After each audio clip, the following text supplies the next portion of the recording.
Olá! No nosso estudo da obra de André Luiz, estamos no livro Os Mensageiros, que é o segundo da série André Luiz, e estamos na primeira parte do livro, agora no capítulo 9, onde nessa parte André Luiz nos traz diversos relatos a respeito deste assunto bastante complicado para nós espíritas, né? Que é a questão da falência nas nossas tarefas, nos nossos trabalhos, quando encarnados, na área da mediunidade, tanto como médios ou às vezes como dialogadores com os espíritos desencarnados nos processos das sessões de desobsessão. Então, André Luiz tem trazido já alguns casos e ainda vamos continuar a estudar para a gente ter a nossa reflexão a respeito do que aqui viemos para exercer o nosso trabalho, a nossa tarefa, que com certeza é constituição do nosso processo de evolução. Tá? Então, esse capítulo 9 se intitula Ouvindo Impressões. Vejamos os relatos do André Luiz. Deixando o Acelino em conversação mais íntima com Otávio, que foram os dois últimos relatos que André Luiz trouxe a respeito da falência de cada um como médios, fui levado por Vicente, o companheiro amigo, a outro ângulo da sala. Muitos grupos se mantinham em palestras interessantes e educativas, observando eu que quase todos comentavam as derrotas sofridas na Terra. Lembramos que 3 vídeos atrás nós vimos o discurso ou o sermão de Telésforo, né, falando exatamente sobre esta questão dos médios que faliram nas suas tarefas, que saíram de nosso lar, do Ministério das Comunicações, para tarefas aqui que deveriam ser executadas. Fiz quanto pude, exclamava uma velhinha simpática para 2 companheiras que as escutavam atentamente. No entanto, os laços de família são muito fortes. Nós ainda, aqui na Terra, nos prendemos muito aos laços consanguíneos, e não que não devamos, mas é preciso compreender que estes laços não podem serem prejudiciais ao desenvolvimento dos trabalhos a que nós nos comprometemos no plano dos espíritos. Algo se fazia ouvir sempre, dizia ela, com voz muito alta, em meu espírito, compelindo-me ao desempenho da tarefa. Mas e o marido? Amanso nunca se conformou, dizia a velhinha. Se os enfermos me procuravam no receituário comum, agravasse-lhe a neurastenia. Se os companheiros de doutrina me convidavam aos estudos evangélicos, revoltava-se ciumento. Que pensam vocês? Chegava a mobilizar minhas filhas contra mim. Como seria possível, em tais circunstâncias, atender a obrigações mediúnicas? Essa é a lamúria dessa senhora, em que o marido parece não compreender o desenvolvimento das suas tarefas aqui na Terra, acabava prejudicando. Mas nós vamos ver agora aqui a demonstração que feita por uma companheira dela, nessas revelações que André Luiz nos traz, a respeito de que nós devemos contornar as adversidades e os tropeços que nós temos pelo caminho para cumprir com as nossas obrigações. Todavia, ponderou uma das senhoras que parecia mais segura de si junto a essa senhora, sempre temos recursos e pretextos para fugir às culpas. Encaremos nossos problemas com realismo. Há de convir que, com o socorro da boa vontade, sempre lhe ficariam alguns minutos na semana e algumas pequenas oportunidades para fazer o bem. Talvez pudesse conquistar o entendimento do esposo e a colaboração afetuosa das filhas, se trabalhasse em silêncio, mostrando sincera disposição para o sacrifício. Nossos atos, Mariana, são muito mais contagiosos que as nossas palavras. Sempre, na medida das dificuldades que enfrentamos, nos é possível contorná-las. E a senhora aqui, explicando aquela velhinha, né, de que quando nós nos sacrificamos no entendimento e nas atitudes, principalmente, o nosso exemplo, ele é forte e ele faz com que nós possamos dobrar as adversidades dos laços familiares que compõem, muitas das vezes, os nossos entraves ao desenvolvimento dos nossos compromissos assumidos. Contudo, a pessoa que não se tem esta boa vontade na realização do seu trabalho sempre vai encontrar desculpas, né? Sim, respondeu o interlocutor emitindo voz diferente. Concordo com sua observação. Em verdade, eu nunca pude sofrer a incompreensão dos meus sem reclamar. Para trabalharmos com mais eficiência, tornou a companheira cessada, é preciso saber calar antes de tudo. Teríamos atendido perfeitamente os nossos deveres se tivéssemos usado todas as receitas de obediência e otimismo que fornecemos aos outros. Aconselhar é sempre útil, mas aconselhar excessivamente pode traduzir esquecimento das nossas obrigações. Assim digo porque meu caso, a bem dizer, é muito semelhante ao seu também. Fomos ao círculo carnal para construir com Jesus, mas caímos na tolice de acreditar que andávamos pela terra para discutir os nossos caprichos. Eu não executei minha tarefa mediúnica em virtude da irritação que me dominou, dada a indiferença dos meus familiares com meus serviços espirituais. Vejo que se de um lado a família às vezes se comprometendo com a pessoa médium encarnada para determinadas tarefas específicas, né? Pode atrapalhar, da mesma forma como esta senhora agora nos relata, a indiferença faz com que ela se tornasse uma pessoa irritada e não procurasse desenvolver o trabalho que tinha que fazer com mais eficácia. Nossos instrutores, dizia ela aqui, muito me recomendaram antes que para bem ensinar era necessário exemplificar melhor. Entretanto, por minha desventura, tudo esqueci no trabalho temporário na terra.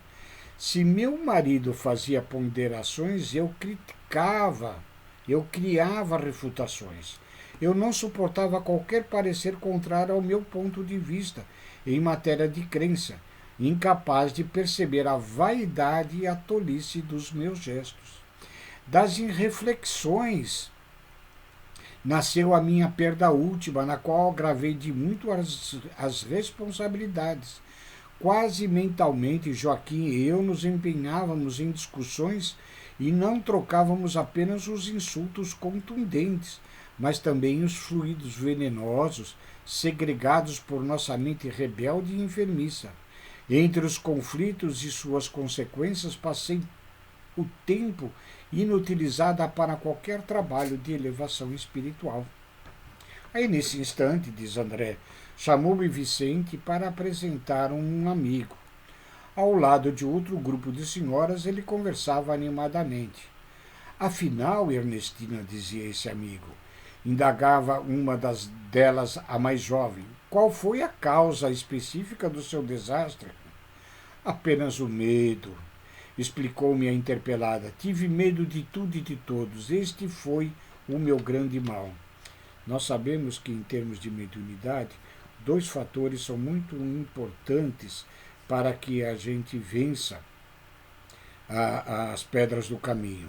É a eliminação do medo de sermos médiuns e a eliminação das nossas dúvidas, que muitos acometem aos médiuns iniciantes e que, por esta dúvida, não se dedicam ao trabalho que deveriam fazer.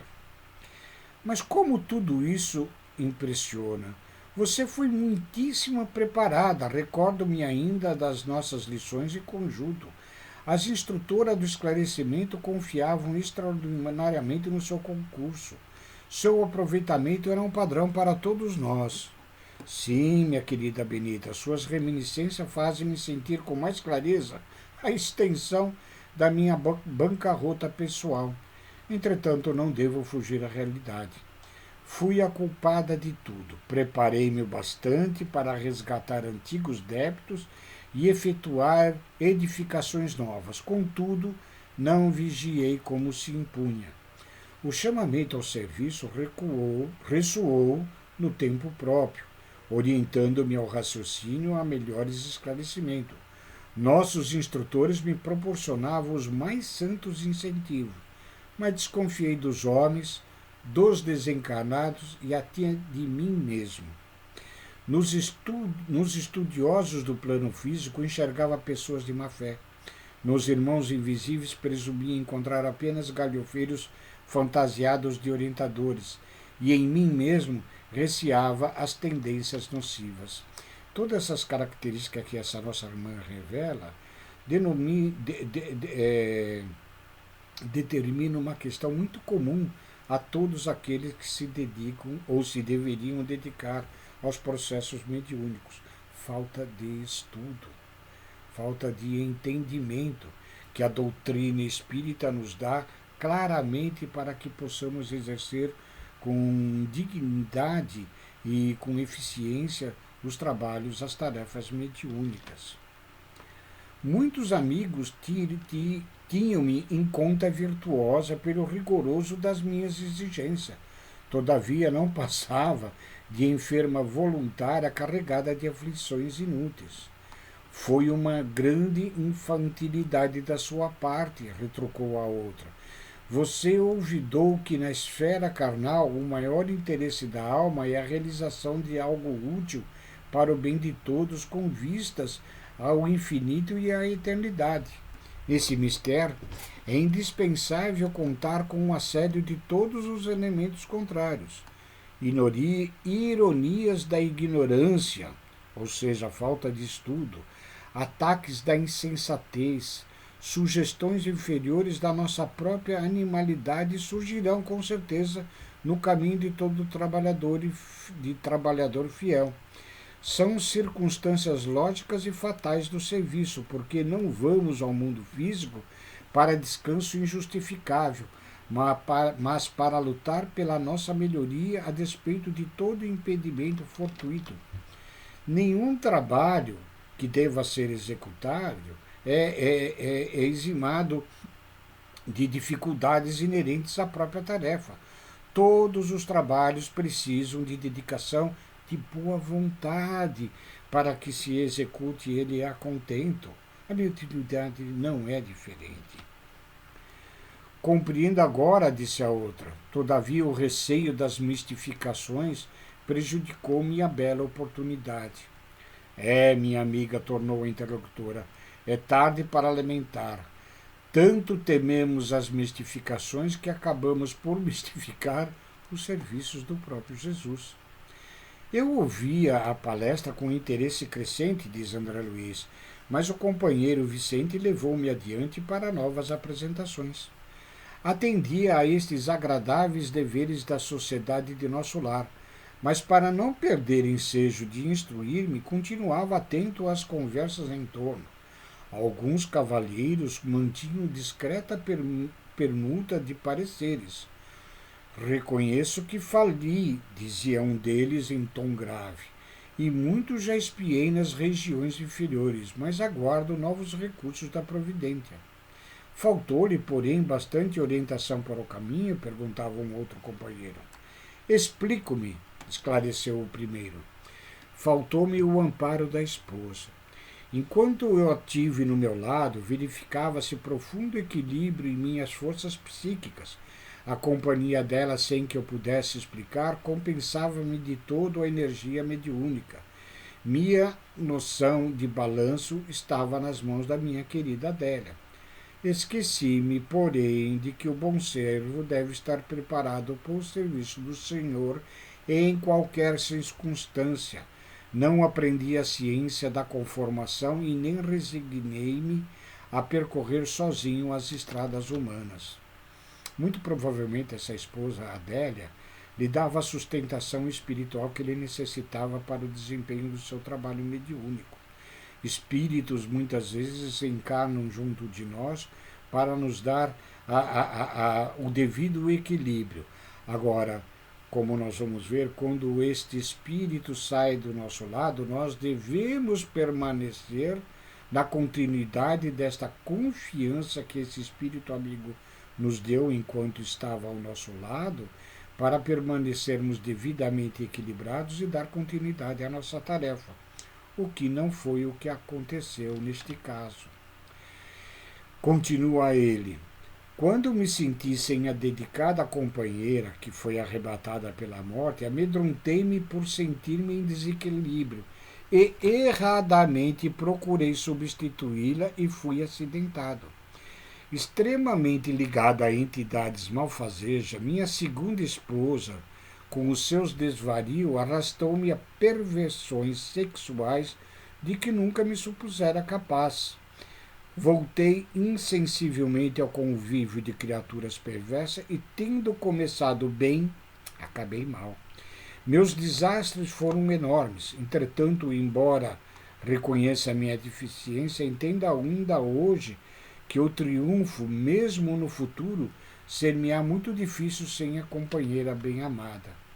Muitos espíritos ainda claudicantes nas suas personalidades, no desenvolvimento da boa vontade, dos trabalhos de evolução do próprio espírito, né? Necessitam muitas das vezes destas bengalas, dessas muletas de apoio dos espíritos que lhes são afins e lhes são queridos. E quando lhe faltam este apoio, eles voltam a cair moralmente. Mas é importante que nós tenhamos o nosso desenvolvimento individual feitos por nós mesmos. A experiência pessoal é necessária a toda a evolução de nós como espíritos. E André termina esse capítulo dizendo assim: tornara-se a palestra sumamente interessante. Desejava acompanhar-lhe o curso, mas Vicente chamou-me a atenção para outro assunto e era necessário acompanhá-lo.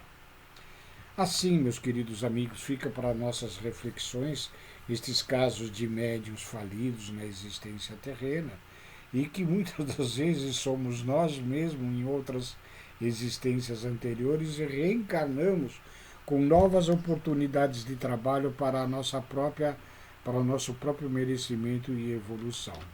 No próximo capítulo, no capítulo 10º, André Luiz nos trará a experiência de Joel. Fiquem com Deus e muito obrigado e um beijo a todos.